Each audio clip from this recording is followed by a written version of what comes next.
Hello and welcome back. As a bridge episode here for our Jewish Japan run, we are going to be doing a tutorial on the number one thing that intermediate players get wrong in terms of understanding the economics. And when we say get wrong, I mean not just an absence or a gap in knowledge, but they actively often form the wrong opinion regarding this. And this is how we look at the balance, and that running a negative balance is a good thing in Victoria 3. Not just something you can do, something you're allowed to do, but something you actively and indeed want to do if you want to push economics as much as possible within the Victoria 3's economic system. Now, for this, we are going to talk about first why it is good to run a negative balance. Obviously, the summary, like the 2-second summary, is you should run a negative balance, but we want to add a really heavy-handed asterisk that will probably include several times throughout the video, which is specifically if you are not a great power, or you are not a major power with a lot of loan interest rate modifiers, you cannot run a negative balance and you will death spiral.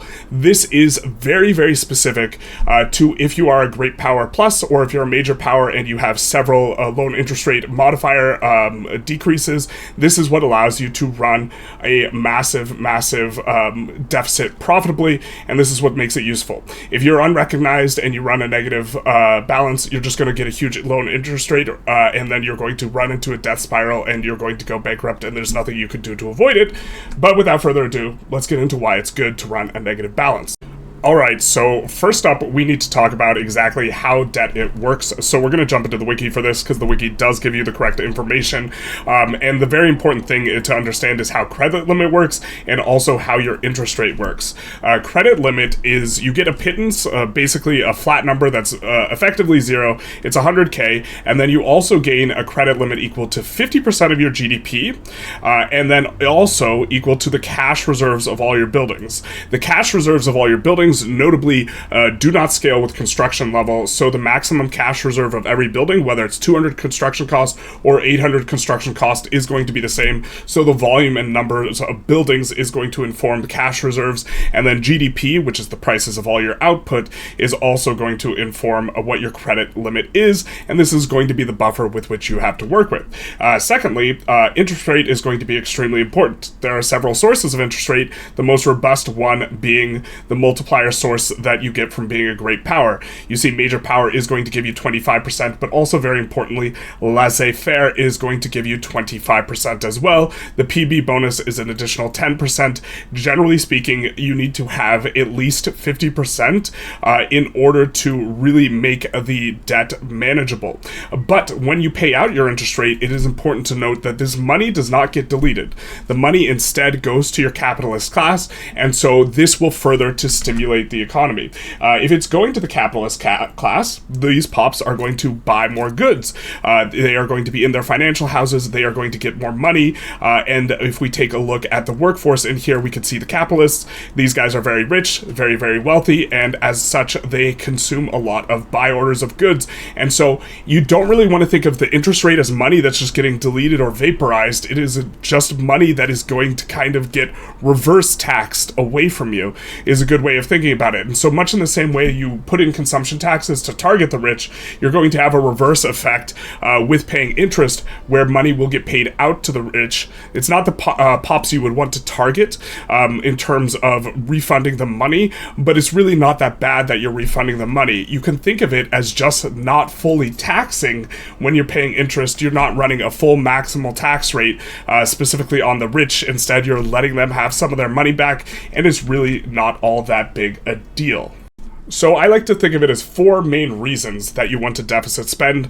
2 are relatively simplistic, 1 is really complicated, and then 1 is kind of oblique to the consideration. There's probably more, but we're going to cover these 4 today. The first one is a timing issue. Victoria 3 is a game about snowballing. Getting your economy growing faster or earlier and getting buildings faster is going to allow you to snowball and get things going faster. This means that getting money earlier even if you have to repay it later, is just more valuable because you get to get the buildings earlier, and so you get to kick up the economy earlier, and so you get to get income earlier. It's that you can get throughout time rather than having a window of time where you're not earning income off a building that you failed to build because you were waiting for enough money to be able to construct more buildings. And so being able to, we have spent 93 million in credit. We have so many more buildings for the exchange for this 93 million. And so even if we had to pay back the exact amount sometime later, it's really, really valuable just to get the timing window of having spent it earlier. And so this is the case, even if we had to pay a little bit extra or a lot of bit extra, the snowballing effect still makes it worth it. So even if we had to pay back the exact amount, which we really don't, the fact that we have to pay interest is really not that big an issue because we got it at an earlier timing window. Beyond just getting it earlier, the second kind of relatively simple reason that running a deficit is good is that it's more or less free money. As long as you don't default, there really isn't that big a penalty for running a negative credit limit. And the reason for this, if you just take a look at our line of credit here, right, we have 117 million in credit. We are 50 years into the game. We did start with a relatively big amount of credit. It might have been like, if our GDP started at like 18 million, we would have had something to the tune of 12, 13 million in credit. But over the course of 50 years, we've added around 100 million in credit. The lion's share of it, given that our GDP is kind of spiking at this tail end here, the lion's share of it has been more recent. If we take a look at the interest rate, the interest rate is minus 100K a month. This is 1.2 million, right, a year.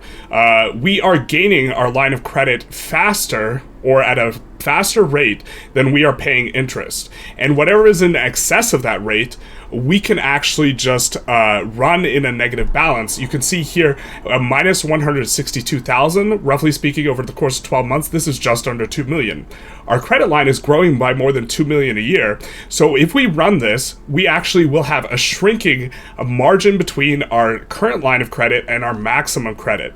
As long as the line or the margin between the two of these does not increase, right? As long as we are here 14 million underneath our line of credit, we effectively are not getting any closer to bankruptcy as time goes on. So as long as you can expand the line of credit and keep it expanding by increasing your GDP, by constructing more buildings with a particular focus towards 200 construction cost buildings, because those will give you more of a credit line than the other ones, you can effectively never reach this point where you are getting run down by your credit. We are running faster than our credit, and we are keeping more pace from our credit, we are keeping up a pace such that our credit will never catch up with us, because we are keeping an eye on this and trying to make sure that we are growing our credit line faster or as fast as we are growing our actual credit. And as long as this is the case, you can deficit spend, and you can spend an additional amount of money over your interest payment. You can see here we are paying over our interest payment. We are hemorrhaging 70K, but we're not going to ever get closer to bankruptcy. And this is kind of one that is, you have to like pay attention to this, but this isn't that complicated. What is going to be complicated is the next kind of idea we're going to talk about. So if you have any children under the age of 38, please hide them, because we're going to need some spreadsheets for this. I'll give you a second. Hiding kids can be hard, especially when they're, in their 30s. All right, now for the more complicated one. So beyond getting more money and getting free money, what happens is deficit spending stimulates the entire economy. And the way that it works is deficit spending acts as a free money modifier. It injects buy orders into the economy that would not otherwise be there. These buy orders raise the price of everything in the economy, and the raised price of everything in the economy makes the entire economy more efficient. This increased efficiency will give you more value in terms of marginal government income you can spend beyond the deficit spending you are doing. So you are going to increase the economy such that you will increase the amount that you can spend beyond what you are actually deficit spending or appear to be deficit spending. And this is a really subtle one and is a little bit complicated, so let's unpack it a little bit here. If we have these sawmills, right, we have a PM that is going to be giving 100 value per week of construction. We can also relativize it to workers, but we're going to talk about per week of construction. We have the inputs, which are some tools, and the outputs, which is some wood. If we increase the inputs and the outputs prices by 50%, what will end up happening as we drive up the prices of everything in the economy is the efficiency per week of construction goes up by 50%. What will happen also further is that as we have more expensive sawmills or more expensive wood, this will increase the proportion of our economy that is dedicated to wood, because we will build it actively, and the auto queue will also prioritize stuff that is really, really profitable, and so they will build more of these and pull down the price a little bit. Not quite back towards this 100 baseline, but it'll pull it down to 100, 120, 110, something like this, in terms of efficiency per week of construction. As we increase the proportion in our economy that is dedicated to sawmills here, what will happen is everything else will get more profitable, because we will be doing stuff like decreasing the proportion of the economy that is dedicated to textile mills. This will increase the price of clothing and luxury clothing because there are fewer buildings producing these goods. We are still creating buy orders for these goods because there are still workers working in these sawmills that demand these goods, and we are increasing the proportion of these without proportionally also increasing the textile mills. And so not just the price of the thing you are spending on gets increased, but the entire aggregate economy prices get increased as well. Now, this is one of the more complicated sections of the spreadsheet, so we're not going to unpack it in its entirety, but what it is doing is stimulating the entire economy across a variety of factors, accounting for things that are a little bit oblique, one of which is deficit spending. What we can see here is that we have a couple of things that we are going to be using to really kind of center ourselves. We have real GDP, so what our GDP will be, because deficit spending will increase GDP. It drives up prices. Prices inform GDP. If you drive up the price of everything by 50% in your market, your GDP will also increase. We have marginal government income, which is the amount of government income you're getting, and then we have price-adjusted marginal income. As you drive up the prices of everything, the price-adjusted marginal income, you will also have to be paying for more stuff in regards to the government spending, although not wages. Generally, you just have to pay more for goods, and so we have a price-adjusted marginal government income here for our simulation. If we head on over to the section of the spreadsheet here, that informs spendable debt. We are assuming in this scenario here, under laissez-faire, that we are spending 22 million in excess of our budget as moving the line of credit here. And so this is giving us 22 million, and we have this thing that is total money created or destroyed. So when we say that debt is a free money modifier, what it's doing is it's allowing us to spend more here.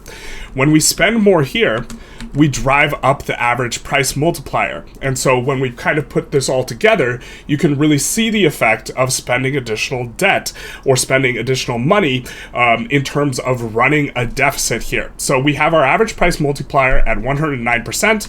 We are currently creating 49 in free money in this theoretical economy, and 22 of that is going to be debt, is going to be a deficit spend. And then we see our price adjusted marginal government income currently is 190. What happens when we delete this spendable debt here, which is kind of a conservative estimate of the amount of debt we could kind of spend in this type of economy, what we see is the total money created or destroyed goes down. It was 40-something million before, and also the average price multiplier goes down as well. Rather than being 109%, it's now 105%, driving down the prices, making everything in the economy less valuable. When we do that in turn, this was 190 million before. It's now 159 million. I'm no mathematician, but if you add 22 on top of this 159, you do not get 190.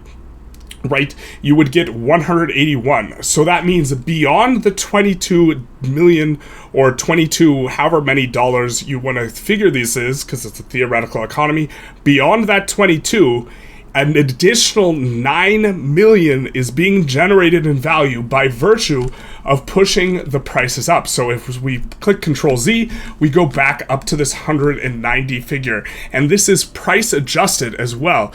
This is not just marginal government income, which is 207 million, just in terms of nominal dollars. If we delete this, this will also go down by a considerable amount, even more in terms of income. And it is important to emphasize that this price adjusted marginal income is not accounting for the fact that you don't have to pay more for wages, right? You just have to pay more for goods. And so it is somewhere between this marginal government income and this price adjusted government income in terms of looking at this. Now, to be fair, this spreadsheet doesn't account for some things that are really mathematically complex to model.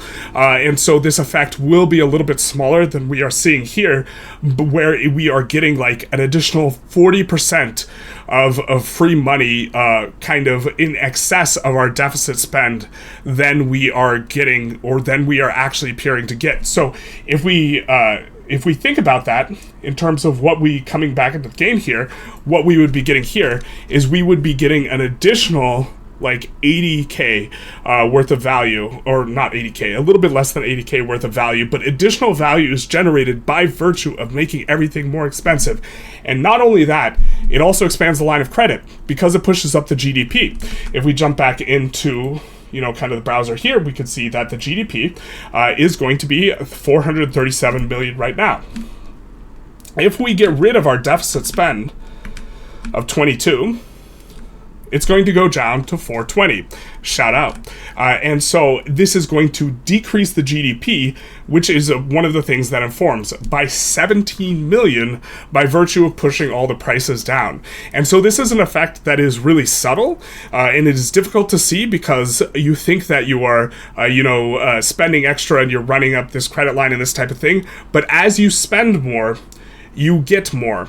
And so you can really, really increase the amount of money you're getting. And remember, this money snowballs. And so when you do this constantly, this is what allows you to really roll up a very, very big economy, as you proceed throughout a game by deficit spending and by trying to redline as much as possible. The fourth big reason is a little bit oblique. I'm sure there are more reasons beyond this, but this one is a particularly big one and is relevant here in this Jewish Japan run, and that is if you are running a big investment pool, when you deficit spend to add more construction, you not only are getting the value of your deficit spend, but you are also getting value of the additional amount of construction good payments that are getting made out from the investment pool. If you're not using your investment pool, you're losing it. You want to spend money as quickly as possible because, the snowball effect, and it's better to spend money earlier. And so this investment pool is something that we don't like. We want to spend this down. By deficit spending more, we can spend this down and effectively get and generate additional free money beyond what it appears that we're getting with our deficit. So if we add another construction center, and that construction sector is employing it's got 1k in employment payments and 4k in construction goods, and we just let our construction queue idle and let it spend from the investment pool, then effectively we are adding 1k, right, to our deficit spend, but we are getting 5k worth of nominal value, not including the stimulating effects, by increasing the rate at which we can drain this investment pool. So this is going to be highly variable in terms of how valuable it is, but if you have a really big investment pool and the investment pool is growing, deficit spending will be much more lucrative. Now, with all this said, we talked about the benefits of deficit spending. There is this awkward thing called bankruptcy. So bankruptcy, unless you are doing some type of exploit by which you don't really care about bankruptcy, like bankrupting twice, and using the rev, swapping to a rev, or bankrupting and swapping to a revolution, so that you don't actually have to deal with the negative effects of bankruptcy. If you are not doing something like that, bankruptcy wants to be avoided. And so this is the downside, and this is the tension, right? This penalty, the minus prestige, extra loan interest rate makes it so you can't deficit spend, market access price impact minus 10%, minus 75% offense and defense. These are the particularly substantive ones, but market MAPI decrease is pretty painful as well. All of this together is generally something you want to avoid. So as a general heuristic, you want a deficit spend, but you don't want to go bankrupt. There's where the tension is created. And so what will end up happening is, depending on how well you feel you could navigate it, you do want to deficit spend anywhere between 80 and 90%. Look to not go too far over it. And then in particular, a thing that is going to really inform how much you can deficit spend is if you have revolutionary or separatist movements, you can fake pass a law in order to make them happy, in order to make the movement go away. But as long as you have a movement, you cannot use the primary lever by which you avoid bankruptcy, which is the deletion of buildings, because you cannot delete government buildings if you are currently experiencing one of these. But this has the benefits. The penalty is the bankruptcy. We want to avoid this, but as long as we can do that, deficit spending as much as possible is going to be useful. A little bit of an asterisk for multiplayer. Multiplayer wars are generally death wars that are extremely expensive. If you deficit spend to 80%, you will be unable to conduct an actually reasonable war. Don't deficit spend like this in multiplayer, otherwise you will get run over. But these are the benefits here of deficit spending. So now let's talk a little bit about avoiding bankruptcy. So the way in which you encounter bankruptcy is if your credit limit goes over your credit, if your credit line goes over your credit limit, you will enter default. Default is going to give you a 5% penalty to offense defense, but most importantly, the thing that you can't claw your way through is throughput, and this will increase by 1% each week up to a maximum of minus 50%. Generally speaking, if you're playing relatively tight, this will only happen when you go to a war and you have a big expensive war and you don't necessarily play the eco as tight as possible during the war. It is easy to, if you are redlining the economy, staying at 90% debt limit, it's relatively easy to enter default. There is an abyss past at a certain point by which the economy cannot possibly be recovered in terms of negative throughput. Hopping into game, we could kind of briefly explain why, but if we take a look at a building, if this building were to have negative 50% throughput, it would be producing much fewer, tools, for example, with the same amount of laborers. As much less tools are produced, minus 50%, this would crater the GDP. The GDP is informing our line of credit, right? Because roughly speaking, 50 million of this is coming from our GDP, so that part will tank as you get negative throughput. On top of that, you will also tank your credit limit because the building will become less profitable. As throughput goes down, you don't decrease the amount that you have to pay out to wages, and so the proportion of wages will go up and up and up. Eventually, it will get to a point where the building cannot really be profitable. If we were to have half as much output here, you can see, since the balance is over the wage amount, this will actually be the case that this building will start to fire down. But before it fires down, the cash reserves will empty. Cash reserves are the other thing that informs your credit line. So if you enter default, even if you run a positive balance, what will often happen is your line of credit will start decreasing. And so even if you're running a monstrous positive balance, because the default will pause your construction as well, and sometimes this gives you a positive balance, even if you're running a monstrous positive balance, you will still not be able to claw your way out of it after a certain point, and you will just spiral into the abyss, and there's nothing you can do if you let it get too far. It is important to note that government administrations also suffer this throughput penalty, so very often if you have just enough bureaucracy to give you enough tax capacity as it relates to running positive bureaucracy, what will happen is as you run the negative throughput, you will start to run negative bureaucracy, which will make it so you can't tax people, which will make it so that you can't get enough income. So the goal is to always avoid default in terms of how we're thinking. And I like to think of the way we try and approach that project as kind of having 4-ish phases, or kind of a pre-phase and 3 phases. The first is just generally growing the economy is going to be good for expanding the line of credit, and this will prevent you from defaulting, and you should look at trying to expand your credit line in addition to other economic considerations you make. So this means you should, generally speaking, speaking, overvalue buildings that cost less construction,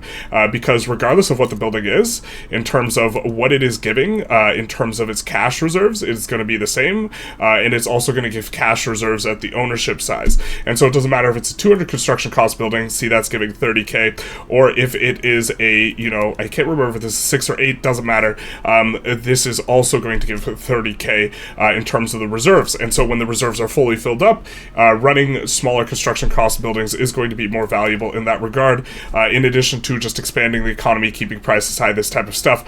One of the things we are doing here in our Japan run is we are over pushing rice, because rice, we have a lot of pops, and rice in particular is a interesting one because it should really cost a lot more construction, but it is only 200 construction. It does give you a lot of line of credit, and it also is going to generate a pretty substantive amount of economic activity. Also peasants, which effectively is kind of like adding a free money modifier as well, but that is kind of a topic for another video. So generally speaking, phase 0, you're thinking about expanding the economy, but you're thinking of expanding the economy in a way that is sensitive to this, which is that high prices are going to be good because they're going to give you a bigger line of credit, and lower construction cost buildings are going to be good. Just kind of briefly, as far as resources goes, that's rubber plantations, fishing wharves, whaling stations, logging camps, and then it is also the agriculture, although agriculture is not as good to push for like other reasons, and so it is going to be these buildings in particular.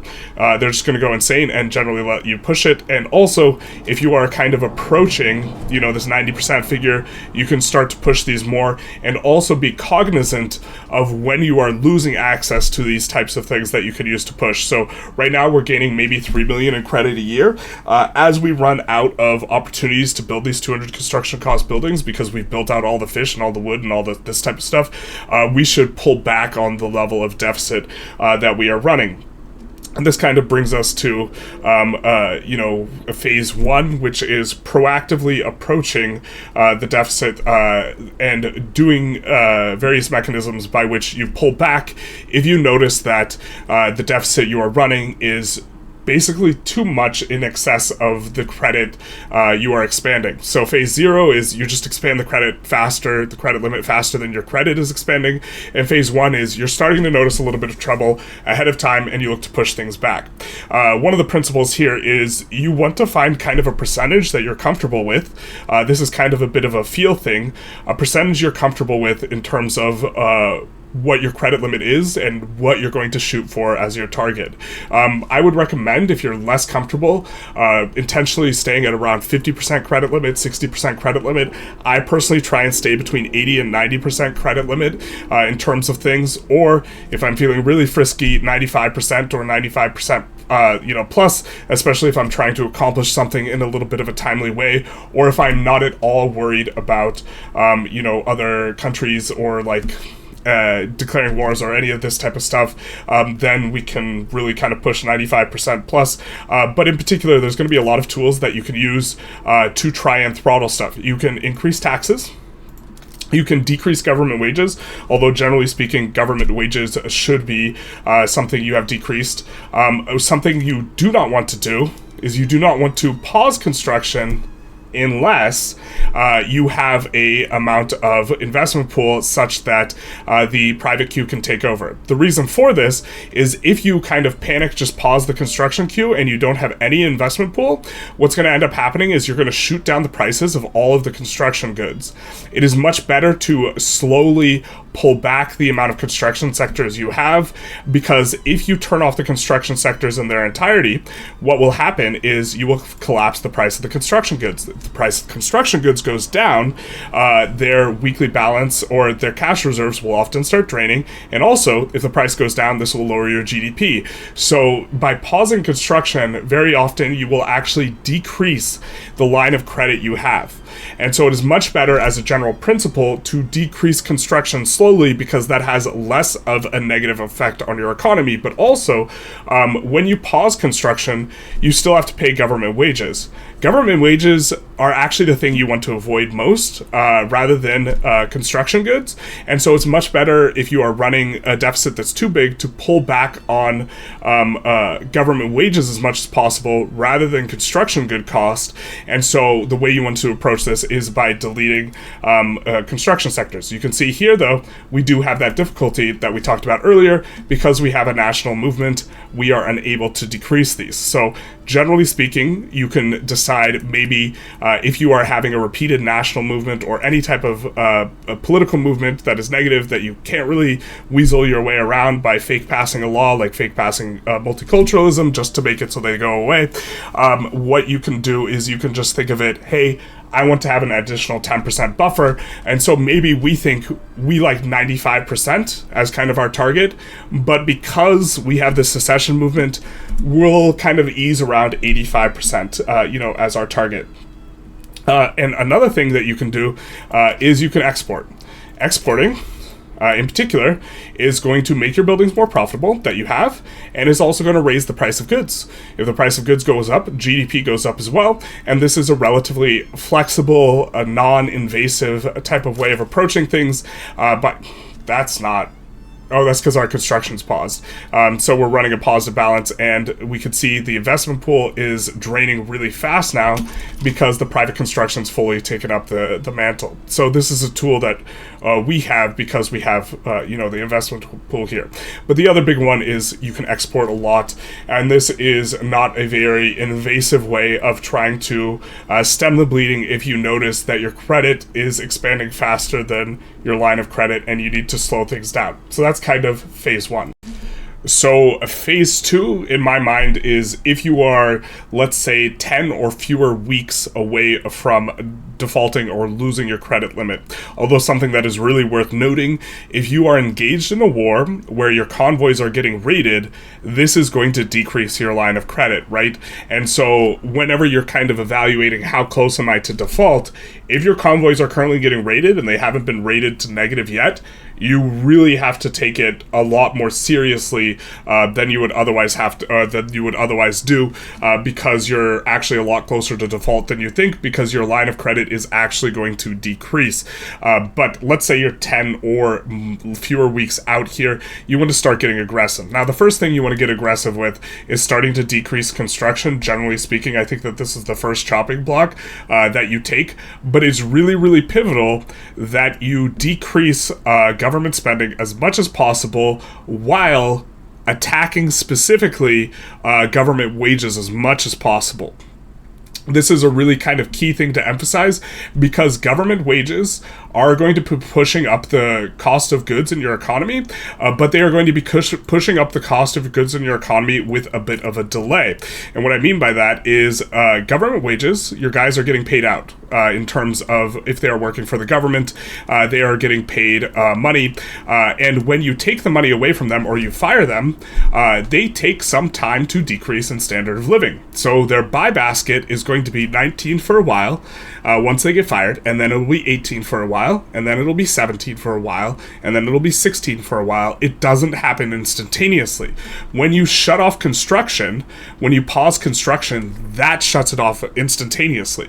And so this is why attacking wages specifically is much, much more effective. And so when just reeling back the construction isn't going to cut it, what you want to do is you want to look and see what you're paying government wages for, and basically, if it's not a port or a government administration, although if you're running positive bureaucracy, you can attack government administrations, you just delete that stuff.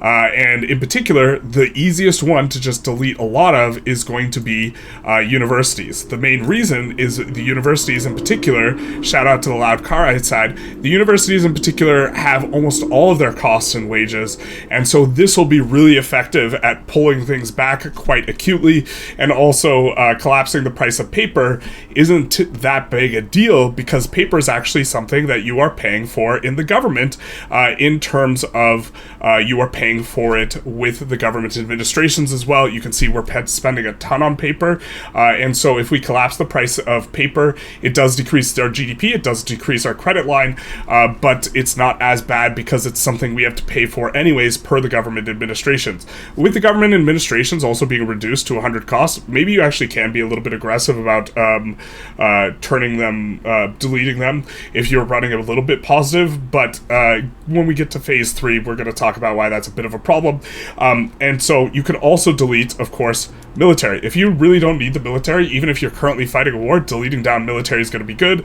Demobilizing armies is going to be good. Turning down mobilization, PMs, is going to be something you can do as well. Basically, you are trying to pull stuff back, although generally speaking, firing people because you want to attack wages rather than goods is going to be a little bit more effective, because wages won't spike down your line of credit as fast as attacking goods will. And so this is a little bit preferred. But that's phase 2.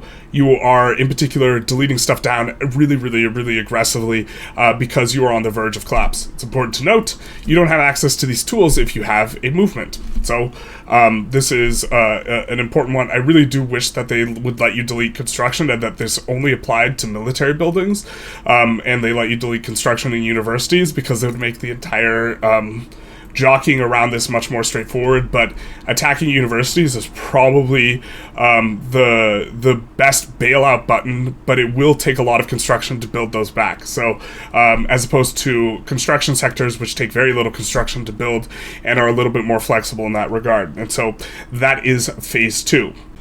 Alright, so if you've executed phase 2 stuff, this should get you out of or avoid default, or if it doesn't avoid default, if you still have too many commitments, like let's say you have to keep an army standing and it's too expensive and you can't size it down because you can't lose that war, this type of thing, it should at least buy you a lot of time if possible. Although if you're in the process of revving, maybe you don't have access to this. But if you have a lot more time, there's a couple other interventions you can get, which I view as phase 3 / an exploit that you could use to kind of avoid default, just generally speaking, but we'd prefer not to use it. So just kind of what you can do is you could start improving your relations with a lot of people who are big and have a large investment pool. The idea here being, if you grant investment rights to other people, so if you don't have your investment pool and it's drained out entirely, what you can do if you still have some government-owned buildings is you can grant investment rights to other countries. So you improve relations, you try and get to the point where you can grant investment rights, and with the investment rights being granted to other people, they will buy up your buildings. You generally don't want them to own your buildings, but what this will do is this will decrease the amount of credit you have, and this can allow you to forestall default. Another thing you can do, and you want to really identify pretty far ahead of time if you are going to need to do this, because it takes a while to do, is you can come in and you can decrease all of your institutions. You do this if you know that you are going to hit some very significant speed bumps, or just very early on, if you think the default is getting a little sketchy, you can just decrease 1 or 2 institutions. The idea being, when you start running in the negative throughput on the government administrations, this will not prevent you from taxing your populace, because you will have given yourself a buffer of additional bureaucracy by virtue of decreasing institutions. And so this is going to be pretty effective. The third kind of thing is just an exploit, which is you can randomly spike up the value of your economy or your GDP really sharply just by isolating your market. So if we come in here and we go to let's see, I think it's under trade actions, move market capital, we move the market capital to, oh, we can't move it to Corsica because it's not incorporated. No, what a world. We'll try and find an example. Alright, so we are going to isolate the market capital here as Qing. We're going to move the market capital to Formosa. Incidentally, this is how you can spike corn laws really early as Qing, by spiking grain prices in this way. So the market capital is now here, and then we're going to come in and we are going to delete the port. By deleting the port, we will isolate our entire market. Now, before this takes effect, let's take a look at our line of credit. It's 45 million. Our GDP, which informs our line of credit, is 57 million. So if we are just barely in default, let's say we have 48 million in terms of credit, and we are just getting swamped by the throughput penalty, what this will do is this will stop us from getting the throughput penalty so that we can try and recover the rest of the economy. And so if we just let the game think for a little bit, we will see that our GDP spikes to 89 million. The reason for this is now we are running a shortage of everything in the market, and this will make everything's price go to plus 75, which incidentally increases GDP everywhere. What will happen that this makes this no good to do in a long-term type of sense is we will get a output penalty, which is really strong penalty. If I'm not mistaken, a shortage will cause a penalty on all outputs. So this is way worse than a throughput penalty, and it will go to 50%. So you'll just produce 50% less goods. But we're not producing 50% less goods right now, and we can prevent this from going through or staying in in by rebuilding a port here. But if we take a look at the line of credit, it hasn't updated yet. It's updated now. It increases by 15 million. So if we were at 48 million, now we are suddenly a-okay, don't have to worry about that at all. And then as we build up the port, we will be in fine shape, and then the car that is really loud outside will rear by, and we will say, yes, we are saved. The signal has been given by the loud car, which of course means that you're not being bankrupt, because you of course had enough money to buy such a loud car, except for you bought it with a loan and you're going bankrupt, and now you just have you're homeless in a really loud car. The truth hurts. But this is kind of the last-ditch thing that you can always just kind of, if you have an island that's incorporated, that you can move your market capital to, you can just kind of pulse this in order to get yourself out of running that throughput penalty, which is really, really, really backbreaking from being in default, and give yourself a little bit more time to fix things up by isolating your market capital in this way. There's probably some other stuff that you can do as well, but I think that these are kind of the most straightforward methods. And this has kind of been our video on the thing that intermediate players, in my opinion, get wrong the most, which is that they are afraid of running a negative balance, and or they think it's bad. If I had in terms of comments, I think that are just wrong on my videos that are most frequent, it has to be the one where the person is like, look at this guy, he's running a hyper negative balance, he has no idea what he's doing, and it's like, okay, bro. But anyways, if you enjoyed this video, feel free to like, comment, subscribe, do the YouTube algorithm thing. And other than that, y'all have a good one.